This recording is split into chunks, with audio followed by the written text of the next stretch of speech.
ABP माझावर तुम्ही पाहत आहात बातम्या सुपरफास्ट। राहुल गांधी आज भिवंडी कोर्टामध्ये हजर राहणार आहेत। राष्ट्रीय स्वयंसेवक संघाबद्दल केलेल्या विधानामुळे राहुल गांधींविरोधात अब्रू नुकसानीचा खटला दाखल करण्यात आलेला आहे। 2014 मध्ये लोकसभा निवडणुकांच्या प्रचारादरम्यान संघाच्या लोकांनीच महात्मा गांधींना ठार केलं असं विधान राहुल गांधींनी केलं होतं। त्यानंतर राहुल गांधींनी माफी मागावी नाहीतर अब्रू नुकसानीचा दावा ठोकणार असं संघाने म्हटलं होतं। मात्र राहुल गांधींनी माफी न मागितल्याने संघाकडून अब्रू नुकसानीचा खटला दाखल करण्यात आला आहे।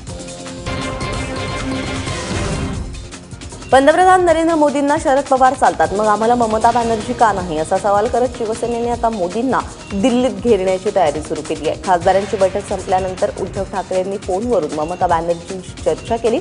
त्यामुळे आजच्या तृणमूलच्या मोर्चामध्ये शिवसेनेचे खासदार सहभागी होणार आहेत आणि ममता बॅनर्जींसोबत सेना राष्ट्रपतींची भेट घेणार आहे। विशेष म्हणजे शिवसेना वगळता एनडीएच्या सगळ्या घटक पक्षांनी मोदींनी काळ्या पैशावर केलेल्या सर्जिकल स्ट्राईकचं कौतुक केलं आहे। काँग्रेसच्या नेत्या बंगालच्या मुख्यमंत्री ममता बॅनर्जी यांनी स्वतः आदरणीय पक्षप्रमुख उद्धवजी ठाकरे यांना फोन केला आणि त्यांना या संदर्भात आपण आवाज उठवताय, आमचंही तेच मत आहे असं म्हणून या संदर्भात आम्ही राष्ट्रपतींकडे जाणार आहोत, तुम्ही आमच्या सोबत या असं आवाहन केलं आणि शिवसेनेनं त्यासोबत जाण्याचं धोरण निश्चित केलेलं आहे। आएंगे, उन्होंने बात कहा है, उमर भी बोला है, उन्होंने भी आएंगे। देखिए, हम लोग जो लड़ाई शुरू किया है ये हमारा कोई पार्टी का लड़ाई नहीं है, इंडिविजुअल इंटरेस्ट का लड़ाई नहीं है, ये हमारा कोई पॉलिटिकल लड़ाई नहीं है। जो कायदा में जो तरीका से ये फाइनेंशियल कैलामिटीज तैयार किया है देश में, देश का परिस्थिति बहुत गंभीर है। नोटबंदीच्या निर्णयानंतर आठवड्याभरातच राज्याच्या तिजोरीमध्ये 600 कोटीहून अधिक रक्कम जमा झाल्याची माहिती अर्थमंत्री सुधीर मुनगंटीवार यांनी दिली आहे। जो पैसा आजपर्यंत साठवून ठेवला होता तो पैसा 1500च्या नोटा बंद झाल्यानंतर बाहेर पडू लागलाय। थकलेले कर भरण्यासाठी लोक पालिकेच्या दारामध्ये उभे आहेत, त्यामुळे एकेकाळी खडखडाट असलेल्या पालिकेच्या तिजोऱ्या आता मालामाल झालेल्या आहेत। शिवाय सरकारी केंद्र बँकांमध्ये 1500च्या नोटा घेतल्या जात असल्यामुळे राज्याची तिजोरी भरू लागली आहे। नगर विकास विभागाचा जो आकडा आहे तो 600 कोटीच्या पुढे आहे। कर मोठा जमा झाला आहे, तर साधारणतः 600 कोटीच्या पुढे राज्यामधला जो नगर परिषद आणि महानगरपालिकेचा कर आहे तो भरला गेला आहे। मग डिस्ट्रीब्युशन कंपनीचा आकडा माहीत नाही, पण तोही मोठा असावा। देशभरातील सर्वच जिल्हा मध्यवर्ती सहकारी बँकांना 500 आणि 1000च्या जुन्या नोटा स्वीकारण्यास रिझर्व्ह बँकेने मनाई केली आहे। त्यानंतर मुख्यमंत्र्यांनी केंद्रीय अर्थमंत्री अरुण जेटली यांच्याशी फोनवरून चर्चा केली। भाजपचे आमदार प्रवीण दरेकर यांनी ही माहिती दिली आहे। नागरी सहकारी बँकांना मात्र नोटा स्वीकारण्याची मुभा कायम ठेवण्यात आली आहे। जिल्हा बँकेमध्ये 500 आणि 1000च्या नोटा स्वीकारण्यास बंदी घातल्यामुळे ग्रामीण भागामध्ये लोकांचे हाल झालेले आहेत। रत्नागिरीमध्ये बँकेत आपला हप्ता भरण्यास आलेल्या महिला आणि व्यावसायिकांकडून जुन्या नोटा स्वीकारण्यास नकार दिला गेला, त्यामुळे काही काळ गोंधळ उडाला। बाजारामध्ये सुट्या नोटा उपलब्ध नसल्यामुळे कोणीही 500 आणि 1000च्या व्यतिरिक्त नोटा उपलब्ध करून देत नाही। मग अशा स्थितीमध्ये बँकेचे हप्ते भरायचे कसे असा प्रश्न ग्राहकांनी उपस्थित केला। जिल्हा मध्यवर्ती बँकेतून शेतकऱ्यांनी कर्ज घेतलेले ते फेडण्याच्या बाबतीत विषय असतील किंवा त्यांचे पैसे काही शेतकऱ्यांचे जिल्हा मध्यवर्ती बँकेत असतील ते काढण्याच्या बाबतीतही अडचण या ठिकाणी निर्माण झालेली आहे। ती निर्माण दूर करण्याच्या बाबतीमध्ये आम्ही राज्याच्या मुख्यमंत्र्याला या ठिकाणी आज विनंती केली आहे आणि हे जर निर्णय याबाबतचा बदलला नाही तर याचा असंतोष शेतकऱ्यांच्या मध्ये फार मोठ्या प्रमाणात निर्माण होईल। नोटबंदीमुळे रोजच्या व्यवहारापासून ते मुलांच्या शिक्षणापर्यंत सगळ्याच गोष्टींचे वांदे झालेले आहेत। त्यामुळे आता राज्य सरकारने 10वीच्या मुलांचे परीक्षा फॉर्म पैशांविना भरून घेण्याचे आदेश दिले। शिक्षण मंत्री विनोद तावडे यांनी ही माहिती दिलेली आहे। त्याचबरोबर रोकड नसल्यामुळे अनेक नाटकांचे शो रद्द होत असल्याचे देखील समोर येत आहे। त्यामुळे अशा ठिकाणी जुन्या नोटा स्वीकारण्यास परवानगी देण्याची तयारी सरकारने दर्शवली आहे। 19 पर्यंत फॉर्म भरायची मुदत आहे, तर तोपर्यंत फॉर्म तर नक्की भरावा, कारण त्याच्यावर ना सेंटर अलॉट करणं, बाकीच्या बसण्याची व्यवस्था करणं हे काम चालू होऊन जातं।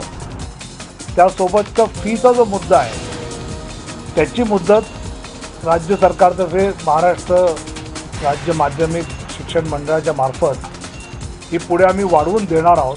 कुठल्याही विद्यार्थ्याला परीक्षेला या जुन्या नोटा नवीन नोटांच्या धावपळीमुळे बसता आलं नाही, असं होणार नाही. आम्ही मुदत वाढवून त्यांची परीक्षा शुल्क जमा करून घेऊ, त्यात काळजी करायचं कारण नाही. 1500च्या नोटा बंद झाल्यामुळे शेतकऱ्यांना देखील याचा फटका बसलाय. नोटबंदीच्या निर्णयानंतर नाशिक जिल्ह्यातील कृषी उत्पन्न बाजार समित्या बेमुदत काळासाठी बंद करण्यात आलेल्या आहेत. त्यामुळे शेतकऱ्यांनी साठवलेला कांदा, शेतातील भाजीपाला यामुळे सडतोय. तर दुसरीकडे द्राक्ष बागा वाचवण्यासाठी काम करणाऱ्या मजुरांना आणि खत विक्रेत्यांना द्यायला पैसे नसल्यामुळे शेतकरी सकाळपासून बँकांसमोर रांगा लावतात. विदर्भामध्ये संत्रा उत्पादकांचे हाल झालेले आहेत. पूर्वी 5 ते 7 रुपयांना विकली जाणारी संत्री नोटबंदीमुळे 2 रुपयांवर आलेली आहे. त्यामुळे संत्री रस्त्यावर फेकण्याची वेळ आली आहे. नोटबंदीमुळे व्यापाऱ्यांकडे पैसे नाहीत, संत्र्याला उठाव नाही. परिणामी नवीन नोटा लवकरात लवकर चलनात आणाव्यात अशी मागणी शेतकरी करू लागले आहेत.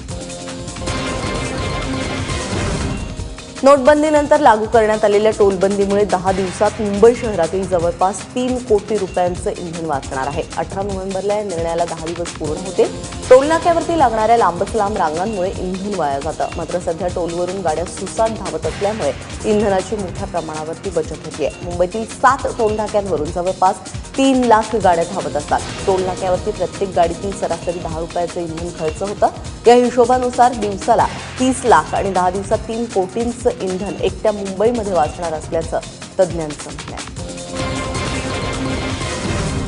तिकडे ठाण्यातील खारेगाव टोलनाक्यावरती मोठ्या प्रमाणावरती झोल सुरू झाल्याचं समोर येत आहे. तब्बल 13 पट नफा कमवून देखील आयआरबी कंपनीकडून खारेगाव टोलनाक्यावरती वसुली सुरू आहे.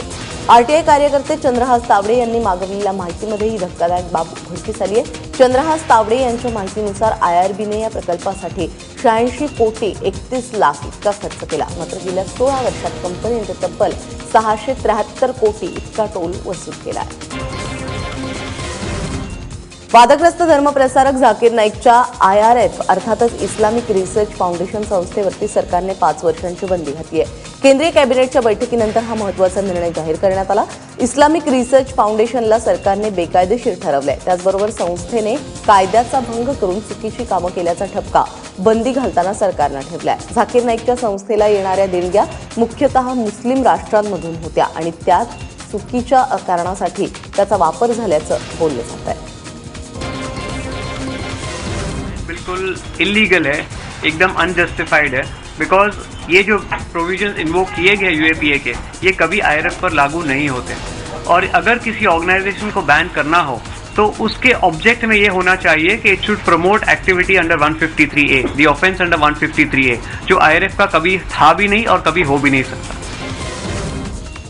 सीमेवर लढणाऱ्या जवानांचं मनोधैर्य वाढवण्यासाठी ज्येष्ठ अभिनेते नाना पाटेकर थेट सीमेवर पोहोचले. जम्मूतील कठुआ सेक्टरमध्ये तैनात असलेल्या बीएसएफ जवानांची नानांनी भेट घेतली.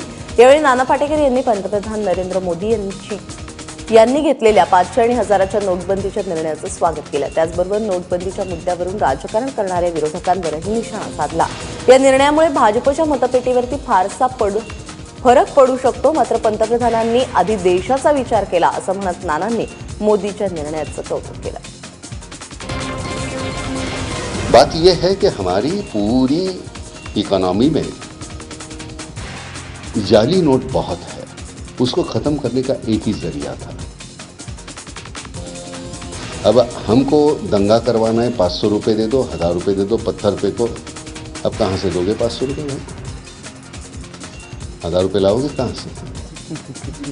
वो हमारी यहाँ से निकल जाना बहुत जरूरी था. 5 दिवसांपासून बंद असलेले मनमाडमधील कांदा मार्केट आजपासून सुरू होत आहे. 500 1000च्या नोटबंदीनंतर मार्केटमध्ये शेतकरी आणि व्यापारी यांच्यातील वादामुळे मार्केट बंद होतं. आता मात्र हे आजपासून सुरू होणार आहे. तर नोटांची अडचण टाळण्यासाठी कांदा उत्पादकांना ऑनलाईन पैसे मिळणार आहेत. नागपुरात मुख्यमंत्र्यांच्या ताफ्यातील पोलीस अधिकाऱ्यांनी सीट बेल्ट का लावले नाही हा प्रश्न विचारणाऱ्या तरुणाला पोलिसांनी बेदम मारहाण केली. स्वप्नील तुपे असं या तरुणाचं नाव आहे. स्वप्नीलने त्याच्या मोबाईलमध्ये सीट बेल्ट न लावणाऱ्या पोलीस वाहन चालकाचे फोटो काढले. मात्र त्याने विचारलेला प्रश्न आवडला नाही म्हणून सीताबर्डी पोलिसांनी मारहाण करत त्याच्यावरती प्रतिबंधात्मक कारवाई केली नाही. दलित, मातंग, भटके आणि मुस्लिमांनी एकत्रित येऊन लातूरमध्ये मूकमोर्चा काढला. स्वाभिमानी संघर्ष असे या मोर्चाला नाव देण्यात आलं. अॅट्रॉसिटी कायद्याची कठोर अंमलबजावणी करावी, मूळ आरक्षणाला धक्का न लावता ओबीसी, भटक्या विमुक्तांना विधानसभा आणि लोकसभा यामध्ये राजकीय आरक्षण द्यावं, भटक्या आणि विमुक्तांना अॅट्रॉसिटी कायदा लागू करावा, सच्चर समितीच्या शिफारसी लागू कराव्यात अशी मागणी या मोर्चेकऱ्यांनी केली आहे. लातूरच्या क्रीडा संकुलामधून या मोर्चाचं जिल्हाधिकारी कार्यालयावरती आगमन झालं आणि जिल्हाधिकाऱ्यांना मागण्यांचं पत्र देऊन हा मोर्चा तिथेच संपला. नागपूर मेट्रोच्या कामासाठी उड्डाण पुलाच्या पाडकामास कालपासून सुरुवात झाली. येत्या 10 दिवसात हे पाडकाम पूर्ण होण्याची शक्यता आहे. युती सरकारच्या काळामध्ये नितीन गडकरी राज्याचे सार्वजनिक बांधकाम मंत्री असताना हा पूल मंजूर झाला. या फ्लायओव्हरचं काम 1995 ते 1999 असं सुरू होतं. गेली 17 वर्ष हा फ्लायओव्हर नागपूरकरांना त्याची सेवा देत होता. आता मेट्रो रेलच्या निर्माणासाठी त्याला तोडावं लागतंय. या ठिकाणी मेट्रो रेलच्या रुळासह रस्ते वाहतुकीसाठी मोठा उड्डाण पूल बांधला जाईल. अकोल्यातील अनंता कौलकार यांनी या केशकर्तनकाराने मोदींच्या निर्णयाचं वेगळ्या पद्धतीने स्वागत केलंय. नोटाबंदीमुळे लोकांची गैरसोय होऊ नये म्हणून त्यांनी मोफत हजामत करून देण्याची सुविधा उपलब्ध करून दिली आहे. अकोल्यामध्ये दुपारी 12 ते 4 या वेळेमध्ये ग्राहकांची मोफत कटिंग दाढी करण्याचा उपक्रम राबवला जातोय. त्याच्या याच उपक्रमाचा लाभ अकोल्यातील अनेक ग्राहकांनी घेतलाय. शिवाय त्यांच्या निर्णयाचं लोक कौतुकही करतात.